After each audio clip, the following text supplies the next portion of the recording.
Well, hey, everybody. I think that was my cue. I heard something faint in the background that said the James Gailliard Show, so I guess I'm on. Hey, this is James Gailliard. Happy Monday. So glad that you are joining me today on this just after the Ides of March, Monday, March 18th, 2024. We're talking politics, news, sports, religion. We're basically talking about all the stuff that matters because we just don't have the luxury of entertaining ourselves 24/7. And so thought we'd have an hour every day where we put down our cell phones and put aside some of our social media and just have a conversation together. And so I'm your host, James Gailliard, excited to be here like I am every Monday from 5 until 6 p.m. on 92.1 FM on your FM dial. I love choicefm.com. It's the people station. We try to talk about things that really matter. And so I want to jump on in and wish you a happy Monday to everyone, especially, I'm not going to do what I normally do, family, because, I usually call out certain groups of people. You know those people. I won't even raise it. You need to be watching the show, know what I'm talking about, listening in. But I am going to shout out happy Monday, especially to everyone who wore green yesterday. Y'all know my mom was Irish, and so I call myself Blyrish, that's black and Irish, and I grew up celebrating St. Patrick's Day, and my mother went all out in the green.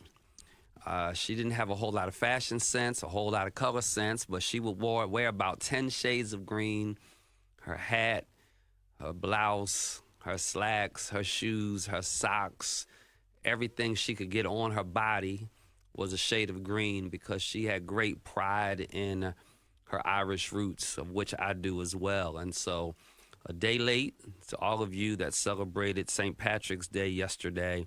I'm grateful for all of you wearing green. Helped me remember my mama really, really finely as I ministered yesterday. So, we always start the show with Since We Were Together Last.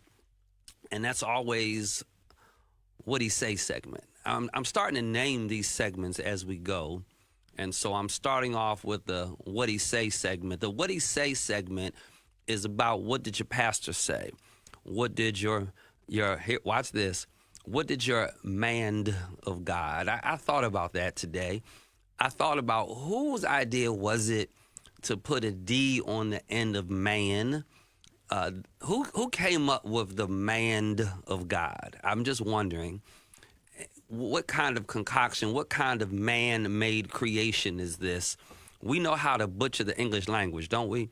And so let's educate us. It's not the man of God. It's the man of God or the woman of God, because many of you have female pastors or heard a female preach. And so what did your man or woman of God? I got to thinking, the person who came up with the man of God is probably the person who pronounces the S in Illinois. You do know, quick English lesson real quick, y'all, as we start off the show. It's not Illinois. There's no noise in Illinois. It's silent. It's Illinois. So we do Illinois, not Illinois. And we do man of God and not manned of God. And we don't pronounce the W in sword. It's not sword. It's sword. And so quick English lesson as we start the show today. I'm James Gailliard. I may or may not take your calls because I have a whole lot to talk about. But if you want to try me and you're in the 919, that number is 872-9210. And if you're in the 252, it is 937-7400. So yesterday, the man of God I am at Word Tabernacle Church, I'm in a sermon series in the Gospel of John. And I was talking about when God is at work in your hard place. And I just want to encourage you about that God is indeed at work. You may not see him, you may not always feel him, but know that he is present in your situation. I want to encourage you, get you a church. This is controversial when I say it, but I feel it. So, hey, it is the James Gailliard Show. Get you a black church. Don't just get you a church. Get you a black church. We'll have a whole show about why, the significance, the importance, and all of that. And when I say a black church, I'm not talking about a church that doesn't have white people or Asian people or doesn't have Hispanic people or other people of color.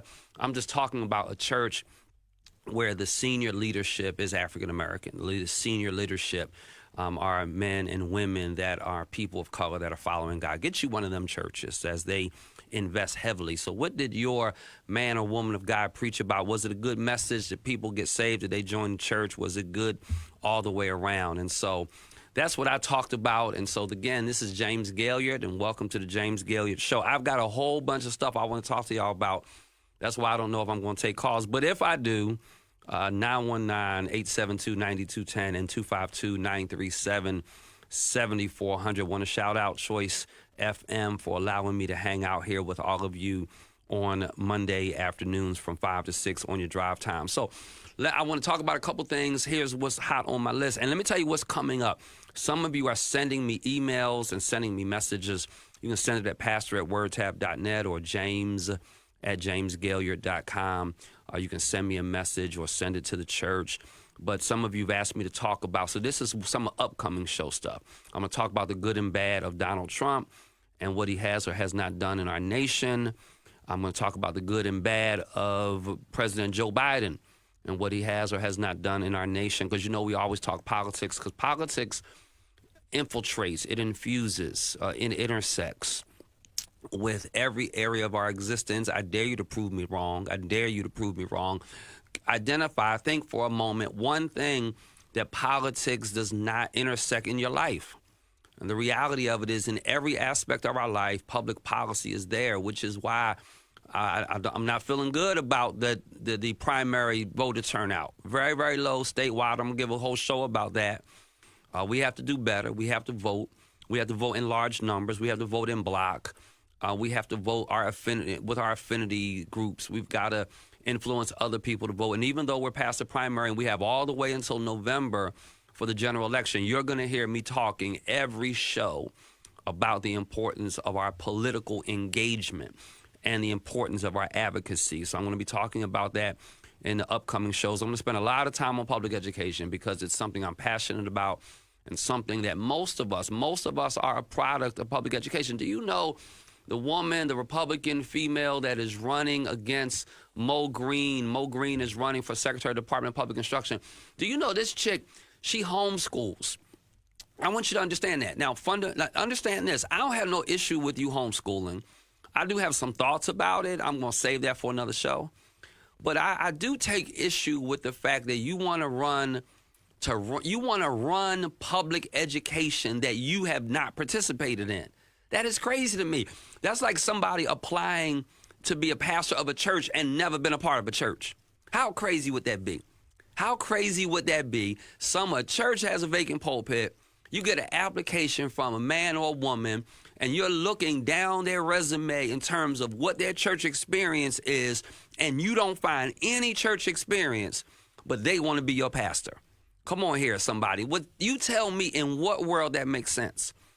These are the kind of candidates that the Republican Party puts up.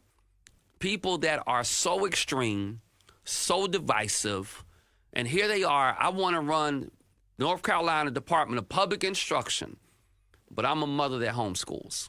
Okay, chick. Yeah, nice. That's kind of the stuff we're dealing with, and we need to know about these things. And then some people have asked me to shift away and not just do politics. They've asked me to talk about respecting authority in our communities and what that looks like for law enforcement and in schools and in homes. And then they've asked me to do some financial conversations about the importance of having life insurance and whole life versus term life, and how do I deal with aging in a way that's going to honor God. So much stuff, and we can talk about. But I want to jump in today with a couple matters. I want to start with the NCAAs. I want to shout out, first of all the teams, women's teams and men's team, that made the selection into the NCAA tournament. I may be biased, but this is just my feeling. I think it's the greatest, 2-3 weeks of sports that exists. That's the one time I have my television on at church when those games start rolling out, like in those middle of the day games, games that's going on at like 11 o'clock, noontime, 1 o'clock in the morning, and 1 o'clock in the afternoon, listen, brother man has the TV on in his office. And so I love this. I particularly love, though, the women. See, last year, watching Iowa, LSU, and I've always been a Dawn Stanley fan because of her roots in Philadelphia. And so I'm loving the women's brackets. I'm going to actually fill out a women's bracket this year. I usually only do a men's. This year I'm doing a men's and a women's. And I'm going to tell you, I'm going to watch these women's games. I'm struggling. I'm kind of like a Dawn Staley kind of person. I'm like, you know what? I want to see South Carolina pull this thing off. But I kind of like Iowa, too. And then, of course, you have LSU, and, you know, that won it last year. And so it's going to be interesting to see how the female bracket kind of develops and evolves. But not just the women's bracket, the men's bracket. And so let's talk a little bit about this. The 2024 NCAA tournament has 68 teams, y'all. And these teams, you know, they'll start playing Wednesday, March 20th, and so it's right around the corner. And then they'll continue on until we get to a Final Four, and then a final game.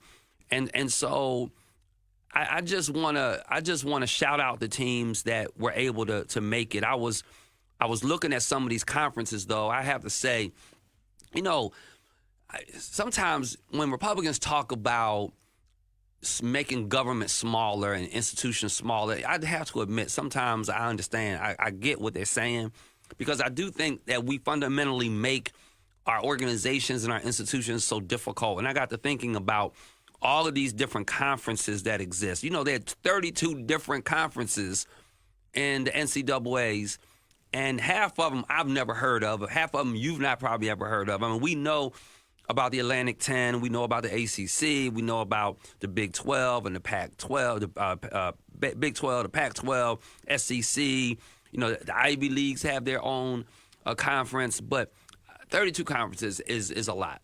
And so you get birthed into the tournament if you win your conferences. And so you have 32 teams right off the top. But what I love about the NCAA tournament is, like, anything is possible. Like, that's the thing. Like, if you're looking for some hope in your life, if you're looking for, like, is it possible for me to beat the odds? Yes, it is possible for you to beat the odds, because the NCAAs tell you that. I mean, Duquesne, private little school in Pittsburgh, Duquesne has not made an NCAA tournament in 47 years. Do you hear that? That's older than before most of you were even on the earth. They've not made it in 47 years. So I love the tournament, because it's like anyone can possibly win. That this thing really is up for grabs. I mean, you had North Carolina, top seed, you know, they're number 4 overall seed, top seed, and they lose in the ACC to NC State. So let's shout out NC State real quick. You know, so look, shout out NC State. I know, look, my wife went to Duke, my girls, UNC, Chapel Hill.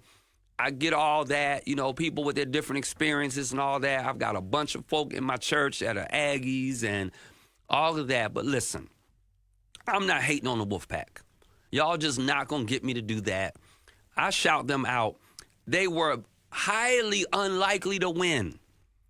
I mean, it was highly unlikely. And so here they are. They pulled it out, y'all. And I love it. 5 wins in 5 days. I mean, can you imagine the beating that it took on their bodies? 5 wins in 5 days, plus the coach, Kevin Keats. Hey, I'm shouting him out. And I don't know who, because I don't watch State a lot. But I don't know who this big dude is. DJ Burns. This guy is like, he looked like a football player. 6'9", 275 pounds, shooting a three. 6'9", 275. I just love the possibilities of all of this. But let me tell you also, I got to thinking about this with teachers.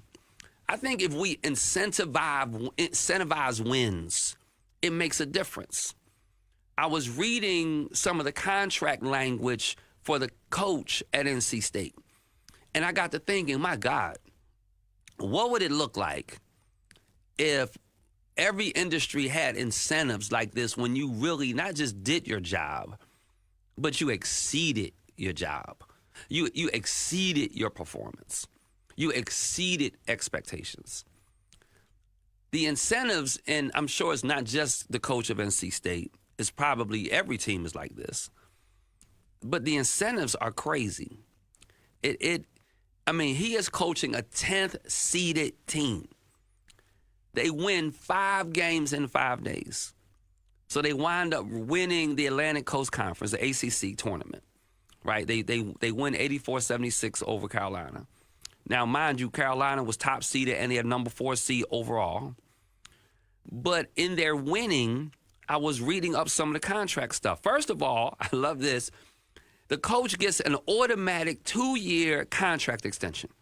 Automatic. So because he won the ACC tournament, automatic 2-year contract extension.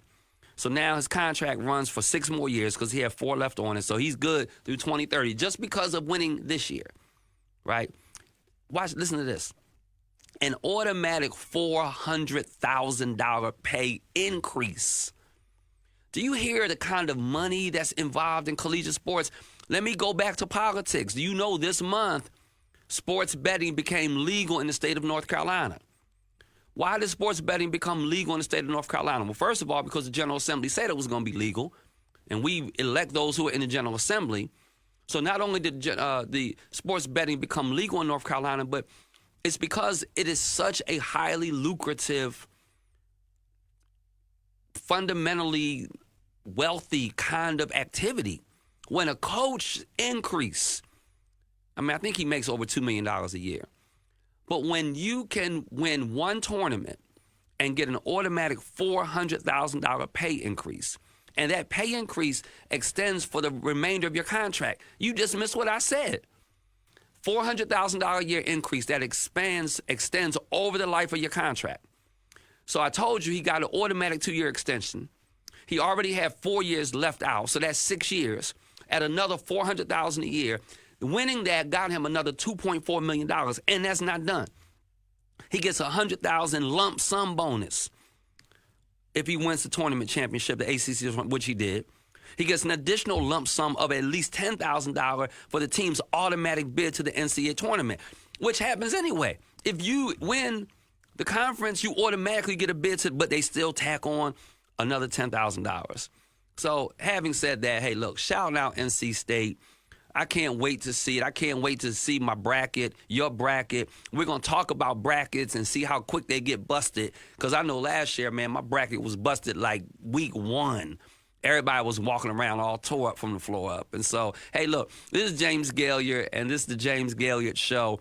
I'm just talking about some things in politics and news and sports and religion, the things that really matter. This is the James Gailliard Show. I'm going to be right back after a commercial break. And then when we get back, I want to talk a little bit about what's going on in Haiti. And after that, I want to talk a little bit about what's happening in public education. This is James Gailliard. I'll be right back. Gailliard Show on Choice FM. North Carolina requires ID to vote in 2024. Polls accept your North Carolina driver's license, U.S. passport, and NC voter ID, photo ID from your county's Board of Elections, a college or university ID, or a state, local government, or charter school employee ID. Be ready for election season. For more information, go to safevoterNC.org or ncblackalliance.com. Diner, 132 South Church Street, Rocky Mount. Juicy burger, hot, delicious wing, yummy spaghetti, and the first pizza to ever be served downtown Rocky Mount. Hot, delicious pizza and more at Pop's Diner. Pop's Diner for hot dogs. Pop's Diner for lunch. Open daily from 11 till 7 p.m. City workers get the Pop's hookup. Pop's Diner open from 11 a.m. to 7 p.m. Wings, pizza, burgers, spaghetti, salads, and more. Hot, fresh, and fast at Pop's downtown Rocky Mount. Open 11 a.m. to 7 p.m. Monday through Saturday. Medoc Meadows, 280 October Lane in Enfield. Yeah. What? I'm not gonna be able to go with you to work for about 3 weeks, okay? Oh, you think you got paid time off or something? We about to go now. We got about 4 trailers to unload at MeDoc. I can't even go today. My mama got her tax check, okay? What's your mama tax check got to do with me? MeDoc pay us the same day when we bring scrap. She got a lot of money, Dad. She said, "Look, Craig, go in there and pack your bags and call your daddy and tell him you gonna be gone for about 3 weeks. We gonna travel the world." So y'all gonna travel the world in 3 weeks. We sure is. She got a 2-seater airplane, Dad. It's used, though. Get over there and sit down. Bought an airplane. What type of money your mama get from taxes anyway? She said, "Craig, don't even tell your daddy how much money I got. Cause he go over there at MeDoc Metals and take that junk." Get over there and sit down. I didn't finish what she said. That she said, and they give you cash the same day. Yeah, they do. And you don't tell her what you get. They gonna probably repo her plane anyway, so it don't matter. What you say, Dad? Nothing. I heard you, Dad. MeDoc Metals, 280 October Lane in Enfield, 252-883-1598. AURN News. Data released Tuesday by the Bureau of Labor Statistics reveals that inflation continues its upward trajectory. Since October 2023, the Consumer Price Index has exhibited an alarming climb. In that month, the index grew by 0.1%, only to accelerate month by month, having now grown by 0.4% in the latest available data from February. Over the past year, the CPI has surged by 3.2% according to government numbers. Now, several key sectors felt the pinch of the surge in February, including shelter, airline fares, motor vehicle insurance, apparel, and recreation. They all saw noticeable increases. Now, the overall price of food remained unchanged for the month of February. However, the stability in food prices comes against the backdrop of persistently high overall food prices that we're all continuing to see at the grocery store. For AURN News, I'm Jamie Jackson. Watts Chapel Missionary Baptist Church with Reverend Dr. Harry L. White Jr. online at wattschapel.org and live this Sunday at 9:30 on Choice FM. The James Gailliard Show on Choice FM. My people, welcome back. Good to have all of you. This is James Gailliard, and this is the James Gailliard Show. We air every Monday from 5 to 6. I want to shout out Choice FM and that whole crew over there, Chuck and Rico and everybody, because, you know, they recognize the significance of talk radio and how we have to start to engage our community in substantive conversations. And it's my hope, my expectation, is certainly my hope that we're going to see such an increase in our communication, our talking, our engaging. These first shows, I'm just kind of talking, raising issues, getting us to think about things. And then we want to put those thoughts into political context. And then how do we motivate people socially to bring about catalytic system level change? That's really what I'm trying to do every week while I'm with you. And so I want to raise something that is not as prevalent to talk about, at least in my circles. It's not been tremendously talked about, but I think it needs to be, because I think it needs to be because I want us to start thinking about the world from a larger context. I want us to start realizing that the universe is so much larger than Raleigh or Durham or Tarboro or Scotland Neck or Roanoke Rapids or Wilson or Rocky Mount or Lewisburg. It's bigger than, areas of Wake County and Roseville and Zebulon and Knightdale and Wendell. And a lot of times we don't realize how fortunate we are, how blessed we are. We don't realize the blessings of living in the nation that we live in. And I was thinking, and I've been looking over what's going on in Haiti. And it impacts all of us. Well, I'm not Haitian. I don't live in Haiti. But I want you to understand something. Haiti is the first independent black republic. I mean, those are our people. But I also want you to understand that the poorest country in the Western Hemisphere is Haiti. And there's tremendous turmoil happening right now. And the reason I'm raising this is because we have white nationalists and we have Christian nationalists that really become their own gangs.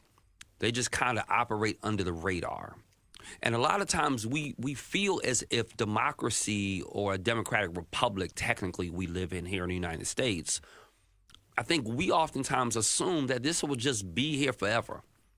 You know, I always like to tell folk, y'all know I served a couple terms in North Carolina General Assembly in the State House. And I tell this story because I always know it's a new group of people listening. And I remember being a freshman legislator and there being discussion amongst people across the aisle, okay? I served as a Democrat, so the people across the aisle were Republicans. And I remember there being discussion about what it would take to change the voting laws so that only property owners could vote. Y'all, I'm not talking about a conversation that occurred 100 years ago. I'm talking about a conversation that occurred 6 years ago. And so, what that would mean? It means if you would live in public housing, if they had their way, you wouldn't be able to vote. That if you rented, you wouldn't be able to vote. That if you fell on hard times and you were living on your sister's sofa, sleeping on your sister's sofa, you wouldn't be able to vote. So when we think that democracy is this eternal, it won't ever be stripped from us rights and privilege, we're wrong. And we begin looking at places around the world, and we see it. We see it with Hamas and Israel. We see it on the Gaza Strip. We see it throughout Africa. And we're seeing it in Haiti. I want you to hear I want you to understand the magnitude of how blessed we are. And if you're listening to me today with, you could be earning minimum wage. If you were working, say, and this is more than minimum wage, but let's say you're working fast food and you're making $9 an hour, $10 an hour. Did you hear me say hour? Now, I'm not suggesting that's enough money, because if the minimum wage is not enough to minimally live on, it shouldn't be the minimum wage, right? But if you live in Haiti, first of all, the unemployment rate in Haiti is 60%. That means there's more people unemployed than employed. Are y'all hearing me? It's not like in America. So let me tell you what that means. What that means, see, when you have, here in America, when we talk about these low unemployment rates, and we all celebrate these unemployment rates, hey, that's an example of something we can point to clearly under the Biden administration, right? The economy is doing much better than what people acting like. It's funny to me. Folk who act like the economy's so bad, every time you look up, they buying something. Listen, if the economy was so bad, how come it takes so long for stuff to get to you from Amazon now? I remember ordering from Amazon, and I could almost order anything I wanted, and I'd have it in like a day or two. And I had Prime. Those days are over. Those days are over. Do you know why they're over? Because people are buying stuff. Do you know why people are buying stuff? Because people have money to buy stuff. You know why people have money to buy stuff? Because the economy is not as bad as people acting like it is. People going on trips, vacations, buying cars, getting clothes, shopping, all these places. The economy is doing much better than we realize. And so when the economy is doing great, you have people that have jobs. And because there's not a lot of people left to hire, meaning the unemployment rate is low, then what happens is what people earn increases. Because for every job that's out there, the population of people that's available for it shrinks. I need you to hear this. It's not the people that own fast food places, the people that own Chick-fil-A, Hardee's, and Burger King, McDonald's, they didn't suddenly grow a heart and a conscience to say, oh, wow, you're right. We are making millions of dollars and we feel bad, so we should start paying the people that flip our burgers more. That's not what happened. What happened was there was a time where the people they needed to flip burgers or to bus tables, the line was down the street. And because the line was down the street, if you didn't want to pay, if you didn't want to earn what they were paying, they would just go to the next person in line so they could keep the wages low. But things have shifted now. And if you want to hire somebody, you got to pay the piper. You want to hire somebody, you have to pay them because you don't have a bunch of people in line taking that position. Pastor, what does this have to do with Haiti? What this has to do with Haiti is that there's more people unemployed than employed, which means the line is real long for people to do any kind of work, which means the people that have those jobs don't have to pay you much because if you don't like it, I'll just hire the next guy. I'll wait for the next guy or the next woman that's in line. So because of that, the average person in Haiti lives on less than $3 a day. Did you hear me? On less than $3 a day. And so when you talk about Haiti, it's about 11 million people in Haiti. That's more people than what's in North Carolina. But it's not the size of North Carolina. It's more like the size of Maryland. And Port-au-Prince is where the capital is. And there's like 1 million people that live in Haiti, that live in Port-au-Prince. And I mean, they've gone through some hard times. That 2010, a horrific earthquake where hundreds of thousands of housing units were destroyed. They never were rebuilt. And then 2016, Hurricane Matthew, Category 4 hurricane.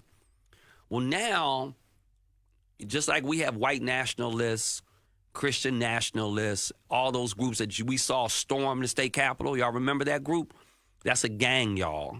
Well, no, they're not patriots. They're not good people. They're not good, honest Americans. They are gang members. They are rebels, right? They are criminals. So we see this in our society. And we also see that we have groups of people that want to turn the other way and just claim them to be something that they're not. Well, it's exactly what happened in Haiti. And so criminal activity has increased to the point in Haiti where no longer can the government and politicians and wealthy business people control it. See, you're saying it's exactly like what we deal with in here in the United States. Ethnic crime, racial crime. And if you're an African-American person or a person of color, black, indigenous, or people of color, BIPOC, when you hear that terminology, BIPOC, that's black, indigenous, and people of color. Well, crimes against that population of people are at an all-time high. But when you have a government that ignores it, you have a government that's saying we're going to ignore the criminal activity. That's exactly what happened in Haiti. In Haiti, it got to a point because in the early days of the formation of all of these gangs, it was really very much a result of the early, some years ago, you had the president, Francois Papa Doc. Y'all remember Duvalier? Duvalier, Papa Doc, he, and then after him, Jean-Claude Baby Doc, right? Papa Doc, Baby Doc.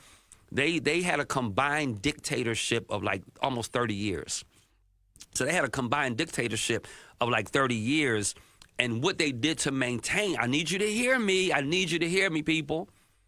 What they did to maintain their dictatorship is that they closely associated themselves with gangs. So the gangs would associate themselves with politics, political parties, businessmen, and other elites in the country.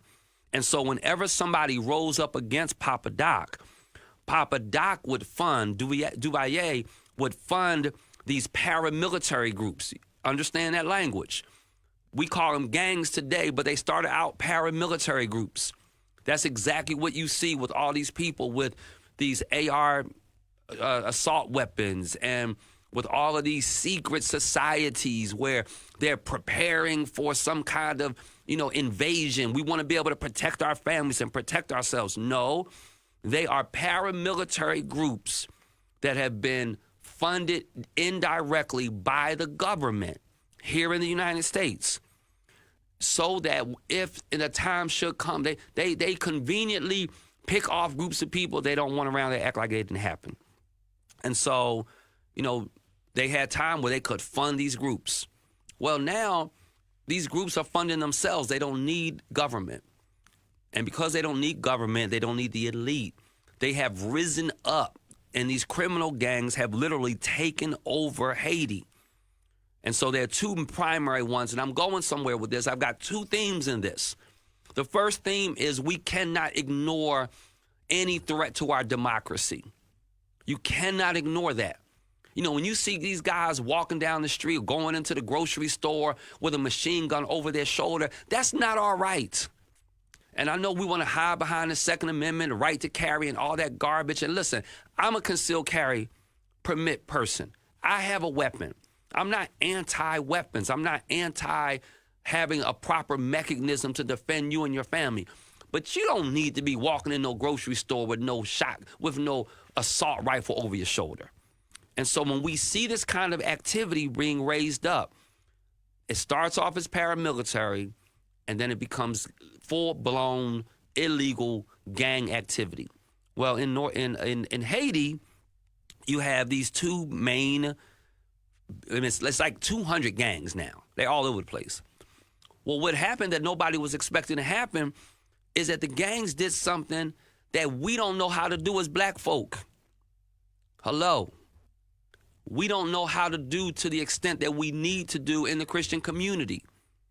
What is that? We don't know how to get together. We don't know how to unite. We don't know how to put our individual agendas on the sideline so that we can get across the finish line with a greater agenda. We don't know how to do that. So we want to have our little pet peeve issues. That's why we can't have nice things. That's such is the case with the Democratic Party. Look, take them or leave them. Republican Party know how to stick together. They know how to fall in line. So what nobody was expecting to have happen is that G9 family and Allies Alliance, or just G9, is led by a guy, his nickname is Barbecue. You can't make this stuff up, y'all. Led by a guy who is a former Haitian policeman, right? He has been sanctioned by the United Nations, by the United States, for all of his involvement. They slaughtering people. Well, him and Gabriel Jean-Pierre, Ty Gabriel, G-Pep is his gang. They're the two biggest gangs. They decide to put their differences aside and attack the government. The two biggest gangs. And so now these groups of people that have been rivals for years, they're now united.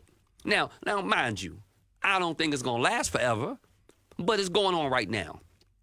This is the issues that, let me just say this. This is where we're lacking. Like until the LGBTQ plus community can put aside its pet priorities and then side with pro-choice people, and then they can put aside their priorities and side with black people and people of color, people with disabilities. We have all of these as long as we have an urban-rural divide. Yeah, and if black folk in Durham don't recognize that you have just as much of a vested interest as black folk in Scotland Neck and life in Scotland Neck, you can't bring your LGBTQ plus. This is what, now listen, I told y'all before, I'm not on air to make friends, and I'm on air to make friends. I'm on air to challenge our thinking. You don't need to agree with what I'm saying. I want you to think about what I'm saying. The average person I know, not really fighting your LGBTQ plus agenda in Durham or wherever you are. But when you bring that agenda to rural eastern North Carolina, where that agenda is not as prevalent, and you make that your talking point, then you automatically divide people. And so at some point, we have to recognize that we have to come up with a body of policies that's in the best interest of everybody. Because if I get the right people in public office, I can get my agenda across. But if I keep promoting my agenda, I keep losing elections. So what was happening is we would rather give voice to our agenda and lose elections so nothing can happen. Why would they do that? I'm glad you asked. The reason they do that is because there's money in pushing their agenda. There is funding. There's 501c3s, 501c4s. So people keep making it rain, making it rain, making it rain, making it rain on your political agenda. Meanwhile, nobody gets elected that can do anything about your political agenda. But you won't put it aside long enough to get somebody elected because it's financially and fiscally prudent for you to keep pushing your agenda. Well, in Haiti, these guys recognize, you know what? We got our own agenda, but we're going to come together. And so here they are. They're coming together. And these guys that have been rivals, and we are seeing mass killings. sexual violence. I need you to hear this. This is two gang members, the biggest two gangs in Haiti, reach a pact. Who am I talking to? What could we accomplish if we reach a pact? That if we make up in our mind that we are not going to lose. That I would rather have, hear me, I'd rather have 50% of something than 100% of nothing. We need to learn that lesson. We need to learn it in Christianity and the church. It's why our church is so diligent about partnering with other churches. Because we want a bigger kingdom, that's bigger than a local church. It's the reason, this is why nonprofits are going to have to start bringing their work in together. Because what happens is we have all this disconnected development. So you've got this group over here that's great at teaching literacy. But while they're teaching this child literacy, nobody's talking about their housing conditions. That literacy group is not talking about or engaging, more importantly, they're not engaging in their food insecurity issues. While I'm teaching them literacy, I'm not engaging with them in the violence in their communities. I'm not engaging them with their health disparities. I'm teaching them literacy, but never mind the fact they can hardly breathe because of childhood asthma. I'm teaching them literacy, though, but never mind the fact that they can hardly walk and stand up for long periods of time because of their childhood obesity. Y'all, we have to have a pact. We need to come together. We need to come together. We need to get under one umbrella, under one banner. We need to figure out the policies and the issues that are most important and most significant. Because if we don't, we're going to wind up living in an America where pockets of what is now paramilitary groups will then become gangs. When they formulate together, then they will wind up taking over pockets of society. And if you think it's not possible, look at Haiti. And this is going on in other places in the world. And I'll devote shows in the future about it. And so we've got to be really thoughtful and really mindful about everything that's going on in our society. And so I want to lift up Haiti. I want us to think about it. This is so significant that the current prime minister of Haiti, the current prime minister, Ariel Henry, says the moment, I need you to hear this, the moment there is a transitional presidency council created, then he's resigning. He can't even get back in the country because everything is shut down at the airport. And I'm going to bring people on the show. I know we have members in our community, in our church, as a matter of fact, that are really passionate and really knowledgeable, far more knowledgeable than I am. Let me be really clear about that. I'm just kind of planting some seeds here. I'm just kind of, watering the soil. I'm going to bring on some industry experts, some subject matter experts. That's the expression I was looking for. Some subject matter experts to talk in more detail about this. But this is so significant and so severe that those gangs have now forced the hand of the acting prime minister that the moment, first of all, he can't even get back into his own country. And secondly, I think he's in Mexico. I know they share land with Dominican Republic. I'm trying to remember this is like 10th grade geography. I want to say they share landmass, island, something. I want to say Dominican Republic. And if I'm not mistaken, the DR refused to allow the prime minister to land there. How crazy is that? So I think he wound up in Mexico. And he's just been waiting there to try to find a way to get back into his country. But he says he's going to resign. And so, they say gunfire is echoing all across the Capitol. And Jimmy Cherizier, who is the leader of the prominent G9 gang, says, hey, you know what? If anyone even tries to help the prime minister, there's going to be additional bloodshed throughout our country.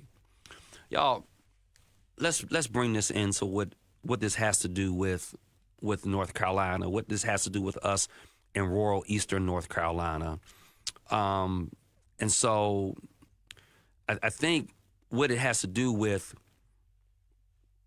is when people are struggling, when people are in poverty, when people lose hope. Everybody, look, if you're listening to me, I want you to think about hope. I want you to think about what people who don't have hope are willing to do. I want you to think about when I don't have anything to hold on to, anything to believe in, anything to help me up. The reason I raise this is because when we look at the urban-rural divide in our state of North Carolina, when we look at the plight of public schools in terms of what they look like in Halifax County compared to what they look like in Mecklenburg County or what they look like in Wake County. I mean, we still have a school district divided with 3 school systems. They only had, all of them got that's why I'm snapping my fingers. All of them have that many kids, right? But they're still divided, and that fight is very racial. When we see people that there's been an intentional effort to underfund their schools, an intentional effort for them to not have access to healthy foods, an intentional effort to lower the property values of the homes they live in so they have no ability to create or amass wealth.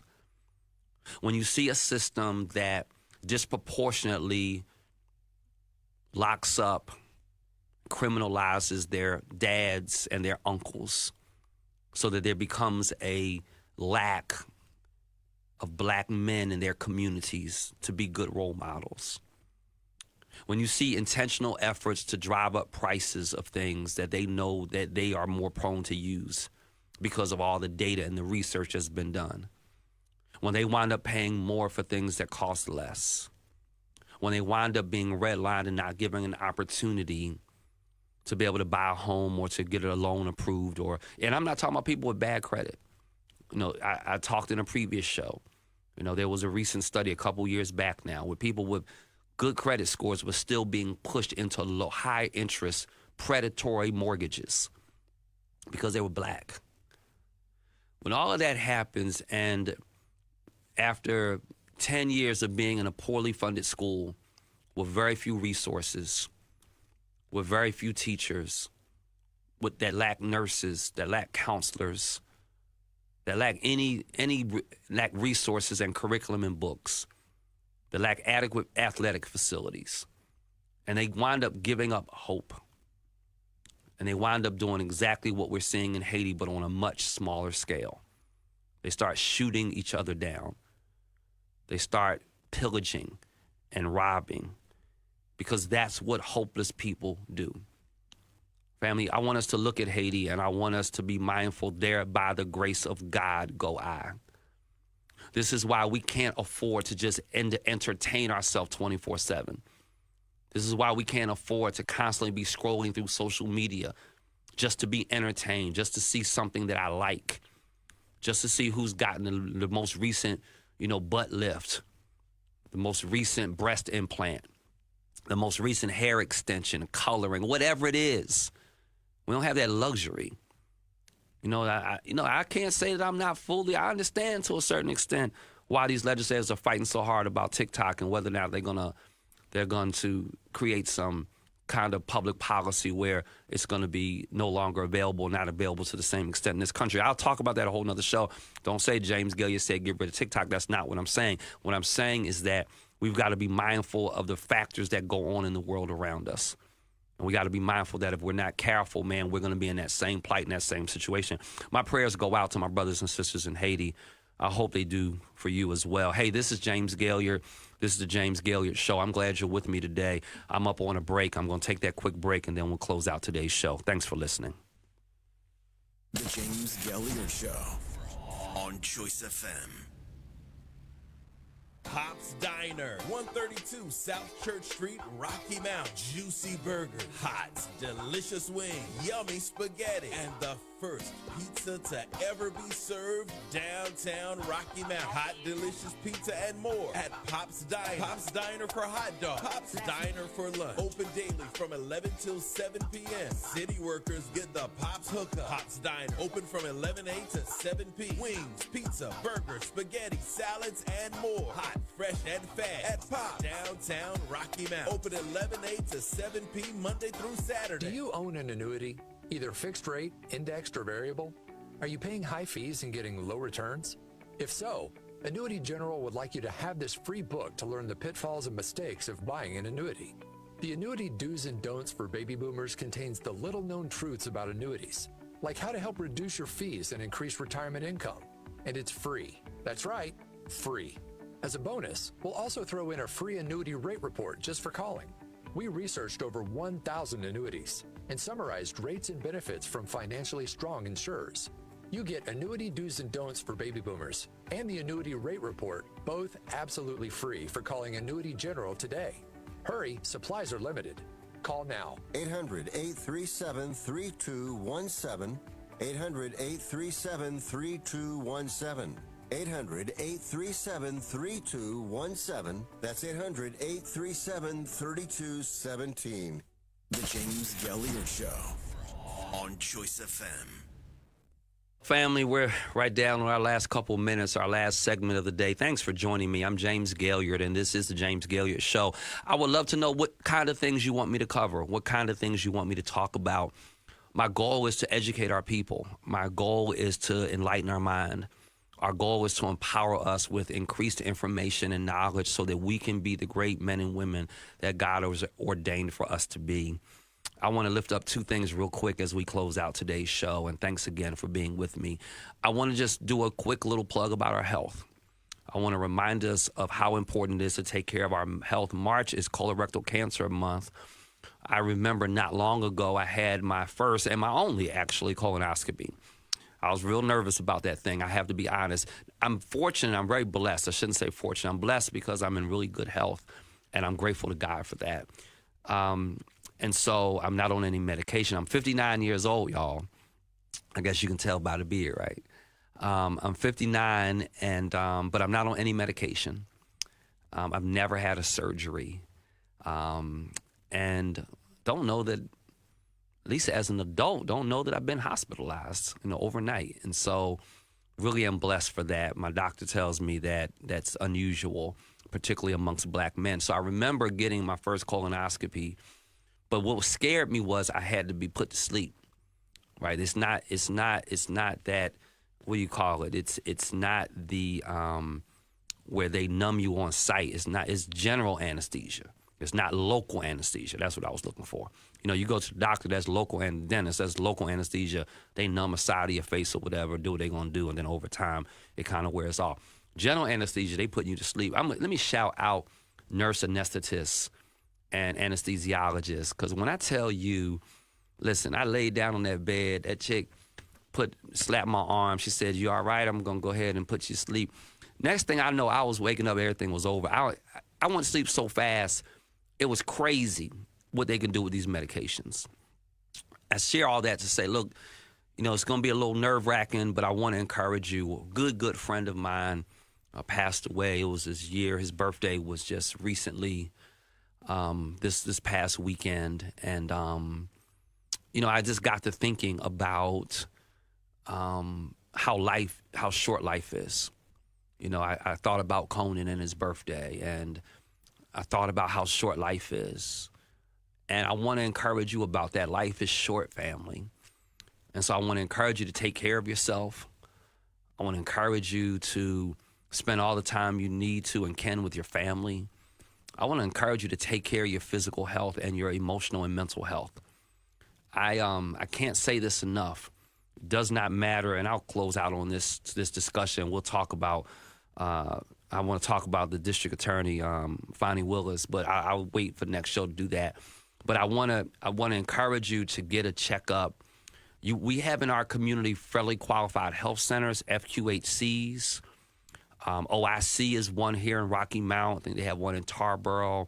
There are FQHCs in Wilson and in Elm City and all over this listening area. And so they will scale down your payment if you don't have medical insurance. Don't let not having medical insurance be the reason you don't go to the doctor. And my goodness, don't let the emergency room be your primary care doctor. That's not the way to do it. It's the most expensive care. It's the longest wait, and they won't really have a record of you and who you are. Don't wait until you're so sick that you have to go to the emergency room. If you don't take the time, I'm preaching to myself. If we don't take the time to be healthy, we will take the time to be sick. Did you hear me?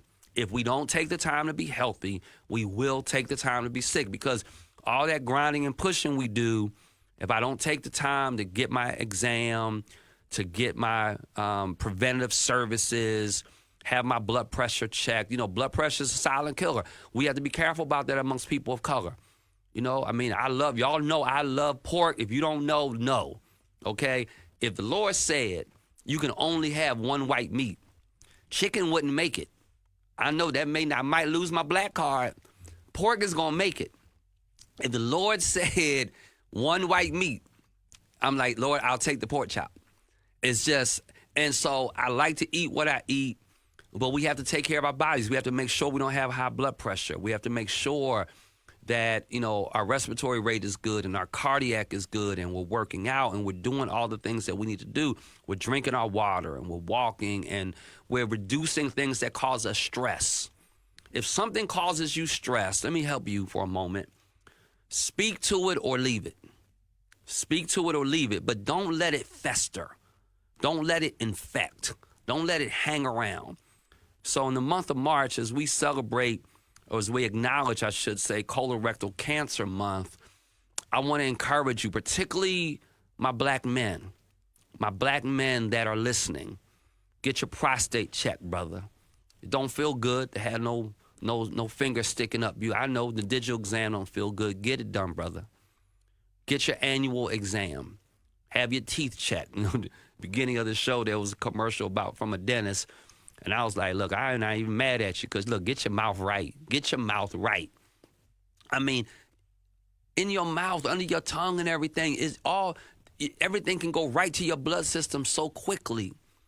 The damage it could do to your body if you have an infection, cavity, those kinds of things. So I want to just encourage us to take good care of our health.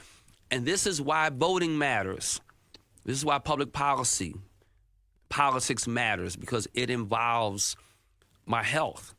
We just passed last year Medicaid expansion in North Carolina.